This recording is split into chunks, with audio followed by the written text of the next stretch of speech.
Bonsoir à tous. Au sommaire de ce journal, lancement officiel des travaux de consultation nationale sur la vision post-2020.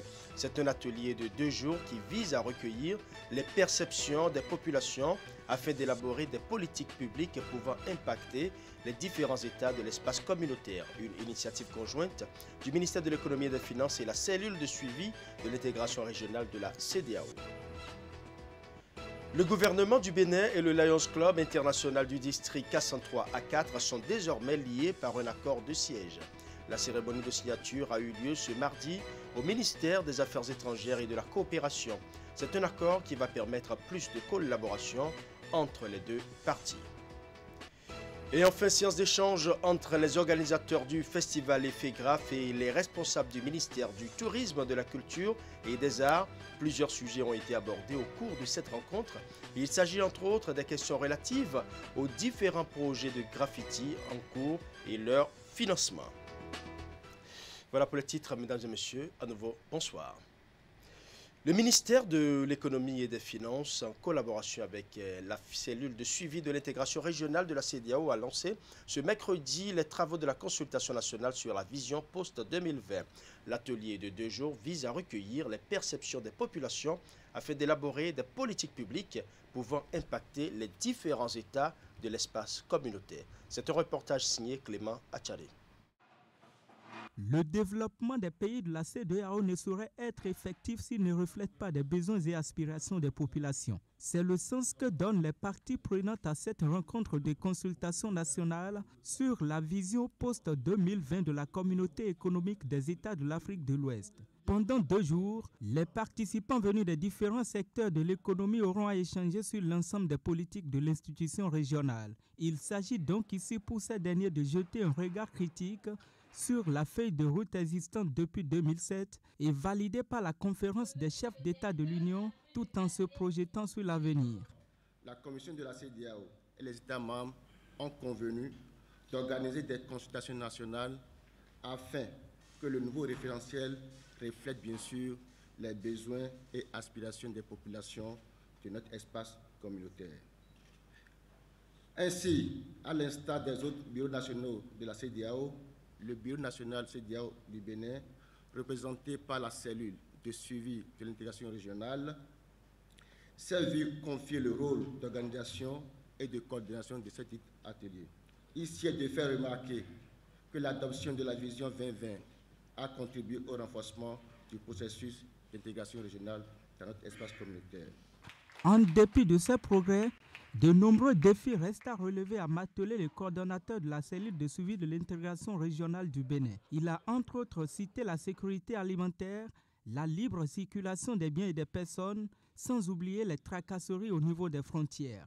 C'est pourquoi le représentant du ministre béninois de l'économie et des finances salue l'organisation de ces assises. Votre présence aux présentes consultations nationales constitue la volonté manifeste des plus hautes instances de la CEDEAO d'impliquer tous les acteurs dans l'élaboration de la vision post-2020. Au cours de ces 2 jours, les travaux se dérouleront en groupe, suivant des thématiques bien définies. Des questionnaires seront mis à votre disposition et constitueront des éléments de base de travail. De ces questionnaires, il est attendu vos réflexions, vos suggestions et surtout vos recommandations qui permettront de trouver une réponse aux préoccupations de nos concitoyens. Au-delà des perceptions qui seront recueillies sur les actions de la CEDEAO au cours de la mise en œuvre de la vision 2020, il sera question de recueillir également les besoins et recommandations des populations. De nombreux débats sont donc attendus, de même que les aspirations à long terme sur la région au cours des 25 et 50 prochaines années. Signature d'accord de siège entre le gouvernement béninois et le Lions Club international du district K103A4. C'était ce mardi au sein du ministère des Affaires étrangères et de la coopération. C'est un accord qui va permettre plus de collaboration entre les deux parties. Suivant. Derrière ces applaudissements des membres du Lions Club international du district K103A4, 7 signatures d'accords de siège entre l'organisation et le gouvernement béninois. Une première depuis bientôt 60 ans avec la création du premier club Cotonou doyen. L'acte vient renforcer la collaboration avec l'État et facilitera le développement et l'accélération dans la mise en œuvre des projets et programmes.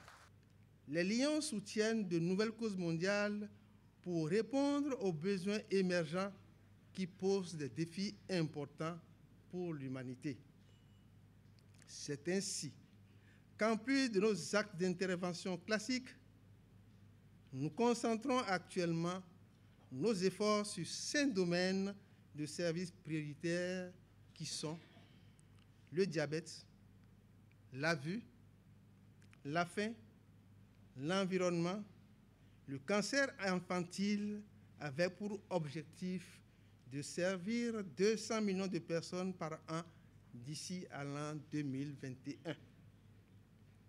Le Lions Club International contribue aussi à rassembler les jeunes, notamment par le biais de son programme Léo, Leadership, Experience, Opportunity.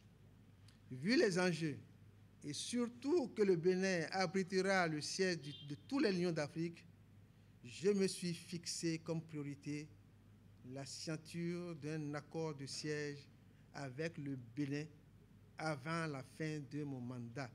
C'est donc un vœu de plusieurs années qui vient d'être concrétisé, surtout en cette période où l'Afrique au sein du Lions Club International est devenue une ère constitutionnelle. Et le gouvernement, à travers son ministère des Affaires étrangères et de la coopération, se veut volontiers pour accompagner le district K103A4 dans ses actions au profit des couches vulnérables. Cette cérémonie est une cérémonie essentielle qui renforce le statut juridique de Lions Club International auprès du gouvernement de la République du Bénin. Je voudrais rendre un hommage mérité, au gouverneur, M. Olivier Wendo, qui a fait de la signature de cet accord de siège une priorité de son mandat. L'obtention par le Bénin du siège de tous les Lions d'Afrique et la signature du présent accord de siège constituent la manifestation de ce que la vision, la détermination, la méthode peuvent permettre de réaliser. C'est bien ce que veulent de nous, ce que veulent du peuple béninois, le président Patrice Talon.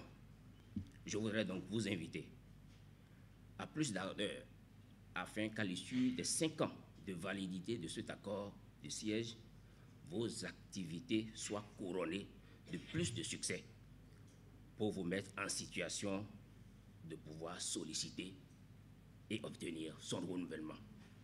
Les autorités peuvent donc compter sur la contribution des Lions d'Afrique, notamment ceux du Bénin, pour la réalisation des actions de développement entreprises afin que le pays soit davantage révélé. Revue annuelle du ministère de l'Industrie et du Commerce pour le compte de l'année 2019. Les travaux sont ouverts à la faveur d'un atelier organisé à cet effet pour faire le point d'exécution des programmes et projets. Les détails avec Clément Tchadé. C'est une tradition qui se répète ici au ministère de l'Industrie et du Commerce. En ce 2e mois de la nouvelle année, la direction de la programmation et de la prospective a mobilisé l'ensemble des cadres pour procéder à la revue du plan de travail annuel du ministère au titre de l'année 2019.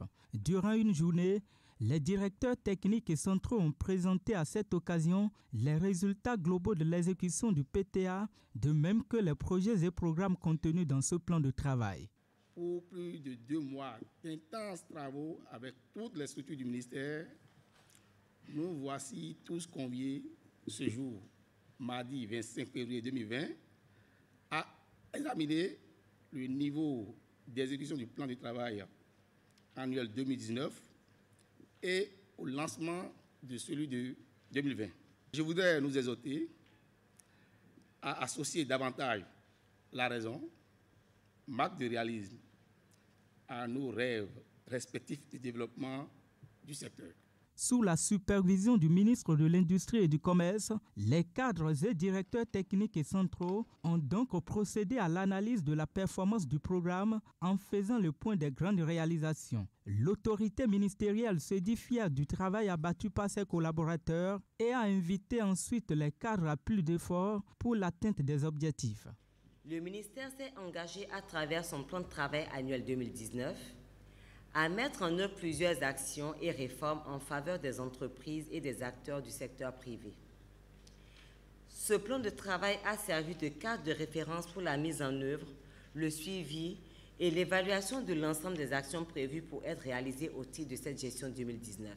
Il ressort que le budget du ministère est exécuté à 66,72% base engagement pour un ordonnancement de 61,87% à la date du 31 décembre 2019, contre respectivement 88% base engagement et 65,75% d'ordonnancement au 31 décembre 2018. Dans le cadre de cet atelier, il s'agira donc de faire certifier ces chiffres, analyser les difficultés qui ont entravé l'exercice 2019, prendre les dispositions nécessaires en vue de la réalisation de performances meilleures au cours de la gestion 2020. Pour le compte de l'année 2019, le programme Industrie, par exemple, a bénéficié d'une dotation de 105 millions de francs CFA. Le programme en question vise, entre autres, la compétitivité des entreprises et le renforcement des capacités d'intégration. Pour rappel, le programme d'appui au secteur privé est exécuté à 63%. Coup de filet de la police municipale. Les éléments de la mairie de Cotonou ont interpellé dans la nuit du mardi au petit matin de ce mercredi une douzaine d'individus qui ont pris le vilain plaisir de déverser ordures, urines et matières fécales sur les terre-pleins centraux de la ville. Ils ont été présentés au deuxième adjoint au maire de Cotonou qui en a profité pour les sensibiliser une fois encore. Suivant. Il est arrivé depuis quelques mois que les gens ont repris leurs mauvaises manières de profiter de la nuit pour salir les TPC. On en a dénombré une douzaine. Nous avions été interpellés par le ministre du cadre de vie, par le préfet, et nous avons convenu alors de d'abord poursuivre un tant soit peu la sensibilisation à travers les communiqués et ensuite passer à la répression. Et c'est le lieu également de remercier le procureur qui nous soutient fortement donc, dans cette lutte contre ces indélicats. Alors, ce matin, nous avons été informés par le directeur de la police municipale comme quoi il y a eu encore des prises dans la nuit d'hier à aujourd'hui et nous sommes venus constater donc au siège de la police municipale qu'il y a au moins 12, je dirais, de nos concitoyens qui ont encore opéré ces forfaits sur nos TPC. Alors ce que nous avons à dire par rapport à ça, c'est que, a priori, ce sont nos propres concitoyens, des maisons, des boutiques qui ne veulent pas s'abonner. Le problème part de là. Et le maire a sorti un communiqué pour exiger de chaque ménage, de chaque boutique, de chaque magasin, de s'abonner pour qu'on n'ait plus à vivre ce genre de situation. Et j'utilise donc ceux-là que nous avons ici pour faire cette sale besogne. Et le plus grave maintenant, par rapport à ceux qu'on a interpellés, c'est qu'on en a pris qui sont venus avec des bonbonnes remplis d'urine qu'ils ont collectées dans le marché pour venir les déverser sur les places publiques, pour polluer l'atmosphère. Vous voyez un peu? Donc c'est des actes qu'il faut vraiment décourager par tous les moyens. Et je voudrais profiter de l'occasion pour demander encore à nos concitoyens, à nos concitoyennes d'aider la ville. C'est leur rôle. Et je voudrais préciser également que là où on les a pris, c'est sur le territoire de la Sogema. Nous voulons aussi lancer un appel vibrant à la Sogema pour qu'elle aussi prenne ses responsabilités. Nous l'avons toujours dit, nous ne pouvons pas rester les bras croisés, étant entendu que c'est nous qui gérons la ville. Mais la Sogema, qui a quand même un territoire qui est délimité, et c'est sur ce territoire qu'on remarque ces choses-là, il faut que la Sogema nous vienne en aide également, vienne en aide à la ville pour nous aider à combattre ce phénomène. Atelier d'élaboration des stratégies de plaidoyer pour l'adoption d'une loi sur l'aide juridictionnelle. C'est un atelier qui s'est ouvert à Lokossa dans le département du Mono au titre du projet pour une justice de qualité accessible à tous. C'est une initiative du consortium formé par le réseau Paix et Sécurité pour les femmes dans l'espace CEDEAO et le groupe d'action pour la solidarité et l'initiative de développement. Geoffroy Messan. Il se déroule dans cette salle à Lokossa, dans le département du Mono, un atelier d'élaboration des stratégies de plaidoyer pour l'adoption d'une loi sur l'aide juridictionnelle. L'initiative est signée du consortium formé par les ONG Refeco Bénin, Réseau Paix et Sécurité pour les femmes dans l'espace CEDEAO et GRAZID, Groupe d'action pour la solidarité et d'initiative de développement. L'aide juridictionnelle permet aux citoyens financièrement vulnérables de bénéficier des appuis de l'État pouvant leur permettre de faire face au coût des procédures judiciaires qui les concernent, paiement des honoraires des avocats, du notaire, huissier de justice et aux frais relatifs à la procédure.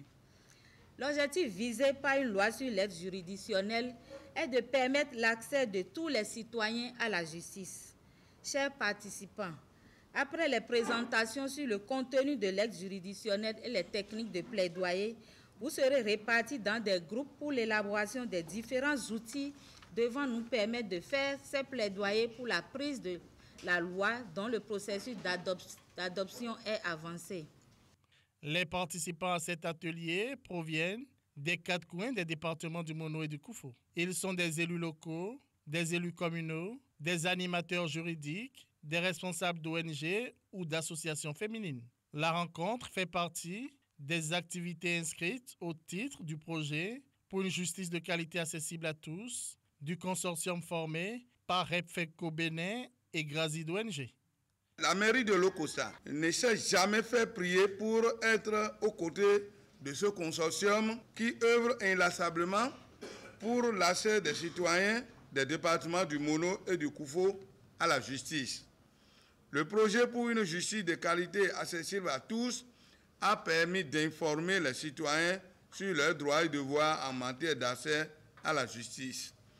Les sensibilisations des populations qui sont en train d'être organisées dans les 12 communes des départements du Mono et du Koufo ont permis d'informer les populations sur le fonctionnement des tribunaux de conciliation, de la police judiciaire et d'expliquer aux populations les relations à entretenir avec la police pour que cette dernière puisse mieux assurer la sécurité des citoyens. Le projet pour une justice de qualité accessible à tous est financé par l'Union européenne sur le 10e FED. Ceci par le biais du projet d'appui à la justice dont la coordination est assurée par le ministère de la Justice et de la Législation.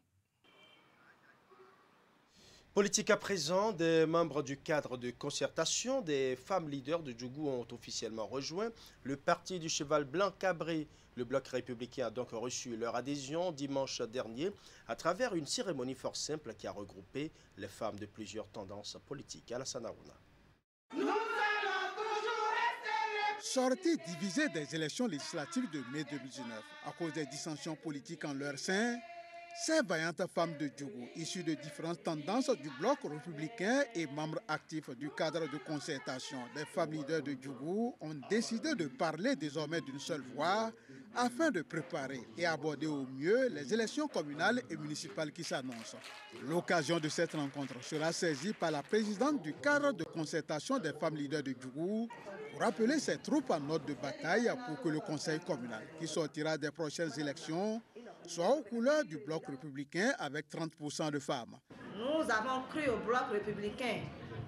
Nous avons cru aux promesses que le bloc républicain a faites pour les femmes. Nous avons cru à tous les avantages liés aux 30% de femmes à positionner aussi bien pour les postes nominatifs que pour les postes électifs. C'est pourquoi nous nous sommes engagés à réunir ici les femmes républicaines et leur parler des bienfaits, des avantages que nous aurons à militer dans ce bloc prestigieux. Très séduite par le leadership de ces femmes vaillantes, Plusieurs groupements et associations de femmes vont renoncer à leur formation politique originelle ou annoncer officiellement leur adhésion à la famille des Républicains. Vraiment, on te soutient, on vous soutenons. On n'oublie pas les femmes des cadres des Djougou. La présente rencontre, faut-il le rappeler, s'inscrit en droite ligne de la phase d'exécution de la feuille de route du cadre de concertation des femmes leaders de Djougou. Et au regard de la forte mobilisation de ces femmes et surtout la qualité des débats autour des sujets brûlants de l'actualité politique nationale, la présidente du cadre de concertation des femmes leaders de Djougou se dit très satisfaite. Ma satisfaction elle est très grande parce que non seulement sur le plan numérique, j'étais fière de voir le nombre de femmes qui ont accepté sortir, mais par rapport à la configuration de ces femmes-là, lorsque vous voyez les différentes tendances à l'intérieur du bloc républicain qui se sont fait représenter aujourd'hui, j'étais vraiment fière parce que c'est une mission que je pense avoir réussi d'une manière ou d'une autre. À cette séance de sensibilisation des femmes, les ténors du bloc républicain de la 13e circonscription électorale se sont fait représenter par Raji Soumanou qui n'a pas manqué d'exprimer toute sa reconnaissance à toutes ces femmes engagées. Nous avons été dépêchés par les responsables du bloc républicain, à savoir nos différents ministres. Je veux nommer le ministre Abdoulaye Tiéné et Sadia Assouma, sans oublier nos honorables députés Zoumarou, Bida et le DG gouverneur Malik. Donc en fait, nous les avons représentés pour soutenir vraiment Mme Mireille Bio pour son initiative qui nous va vraiment droit au cœur. Avec cette adhésion massive des femmes, c'est la famille du bloc républicain qui se voit ainsi élargie à Djougou. Et pour porter plus haut l'étendard du cheval cabré, aussi bien à l'échelle communale que nationale, ces nouvelles adhérentes entendent travailler aux côtés des hommes pour mériter les 30% du conseil communal qui leur revient de droit. Nous allons toujours rester républicains, car avec toi les bénéfices. Et vous le savez déjà, le compte à rebours pour les élections municipales et communales a déjà commencé. La Commission électorale nationale autonome Sénat s'active pour mettre en place une sorte de symbiose entre l'institution et tous les acteurs politiques. Comment évolue le processus et à quelle étape en est la Sénat? Élément de réponse avec Geneviève Bokonadjo, elle est la vice-présidente de la Sénat. Disons que le compte à rebours a commencé et vous n'êtes pas sans savoir également que nous avons déjà publié notre calendrier tout à fait. Et nous sommes en train de le mettre en œuvre de façon inexorable. Tout se passe très bien. Nous avons déjà mené un atelier d'appropriation des textes encadrant le code électoral. C'était à grand propos avec toutes les parties prenantes. Et toujours dans le même ordre d'idées, nous avons eu plusieurs rencontres déjà. 2 avec les partis politiques, une avec les autres parties prenantes, à savoir les ministères impliqués dans le processus électoral, les médias, la société civile, les têtes couronnées et autres. Nous sommes en train de mettre en place une sorte de symbiose entre nous et ces gens-là, afin que tout se passe dans la plus grande transparence, que l'on puisse véritablement maîtriser tout le processus, étant relevé que nous sommes en présence d'un nouveau cadre légal et que nous tenons à ce que toutes les dispositions des textes soient véritablement maîtrisées. Le code est très clair en la matière. Nous avons déjà eu à publier le tableau de répartition des sièges. Le code dit, et ça c'est pas nouveau, nous l'avions déjà dans le texte de 2018, le code précise que la circonscription électorale en matière communale, c'est l'arrondissement. Et étant donné que nous avons 546 arrondissements, le tableau de répartition des sièges prévoit en tout et pour tout 1815 sièges. Et nous avons déjà donné la répartition au niveau de chaque circonscription électorale. Le code dit également que les partis politiques devront présenter des candidats sur toute l'étendue du territoire national, ce qui revient à dire que chaque dossier devra nécessairement comporter 1815 candidats titulaires et 1815 candidats suppléants. Ce n'est pas une mince affaire, et raison d'ailleurs pour laquelle nous sommes à leur côté pour les aider justement à faire ce travail-là. Dès lors que le dossier est déposé, ce dossier-là est porté à la disposition de l'équipe en place qui en examine la complétude, c'est-à-dire est-ce que nous avons le nombre exact de candidats prévus par la loi est-ce que dans chaque dossier, nous avons le nombre exact de pièces prévues par la loi? Et immédiatement après cet examen-là, il y a ce que nous appelons le récépissé provisoire qui leur est délivré.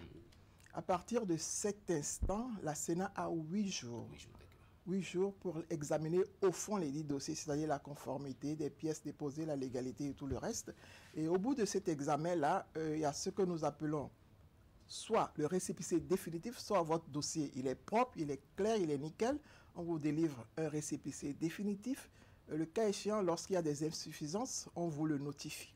Et vous avez 3 jours, exactement 3 jours pour combler ces insuffisances-là. Vous ramenez votre dossier, nous procédons à un nouvel examen de votre dossier. Après cela, soit vous avez votre récépissé définitif, soit vous avez ce que nous appelons une notification de rejet. Dans le calendrier mis à votre disposition, nous prévoyons lancer la commande du matériel électoral à partir du mois d'avril. Donc, mars-avril, nous aurons le temps nécessaire pour la commande, pour la réception et pour le déploiement du dit matériel. Une innovation que je peux porter à la connaissance des téléspectateurs, c'est qu'il est dit dans le code en vigueur que le coordonnateur d'arrondissement ou bien le membre de poste de vote responsable de retard dans l'ouverture d'un poste de vote sera poursuivi et sanctionné en conséquence, tel que le prévoit la loi. Donc, nous sommes avertis, nous sommes avertis et nous mettrons véritablement tout en œuvre pour que ça se passe bien. Voilà, c'était à l'instant Geneviève Bokona-Dio, elle est la vice-présidente de la Sénat. Je l'annonçais en titre, séance d'échange entre les organisateurs du festival Effegraph et les responsables du ministère du Tourisme, de la Culture et des Arts. Plusieurs sujets ont été abordés au cours de cette rencontre. Il s'agit entre autres des questions relatives aux différents projets de graffiti en cours et leur financement. Les détails dans ce reportage de Ingrid Day, présenté par Bergedor Adio. On pourra faire des escales. Comment réaliser un monument du graffiti au Bénin? C'est la question qui réunit les artistes et les acteurs du ministère du Tourisme, de la Culture et des Arts. C'est à la faveur d'une séance de travail au cours de laquelle plusieurs projets sont exposés. La rencontre s'inscrit également dans le cadre du festival Effegraph, démarré le 21 février dernier. Les organisateurs ont saisi l'occasion pour partager avec l'assistance les difficultés auxquelles ils sont confrontés au quotidien. Vu que le mur de l'OCBN est un mur central et on aimerait faire un monument du graphe en Afrique, on aimerait bien qu'avec les autorités étatiques, tout comme municipales, on puisse trouver le moyen d'assurer la sécurité de ce mur. Au menu des échanges, des questions relatives au financement du graffiti et au matériel approprié pour sa réalisation et sa visibilité. Les autorités concernées promettent d'accompagner l'initiative en adéquation avec les objectifs du gouvernement. Ce que vous faites participe de la visibilité même de notre pays. Ça valorise les talents des artistes. Ça vous permet aussi de vous positionner à l'international. C'est heureux de voir que de plus en plus dans nos pays, il y a des personnes engagées, des artistes engagés dans ce art et nous permet d'apprécier avec une certaine beauté ce qui est fait. Je note que cette activité, cette entreprise a commencé depuis des années. Certainement que des responsables au niveau du ministère, par le passé, ont eu connaissance de ça. Si l'autorité vous a fait appel, c'est pour qu'on vous écoute, pour qu'on apprécie et que l'autorité puisse prendre les décisions qui conviennent. Il faut rappeler que le festival Effegraph a pour objectif de rendre hommage aux figures emblématiques qui ont marqué l'histoire de l'Afrique, précisément celle du Bénin. Pour sa 6e édition, l'événement se tient à Dassaï à Parakou du 21 février au 3 mars 2020. Voilà, ce sera tout pour ce journal. Merci pour votre aimable attention. Bonne soirée chez vous.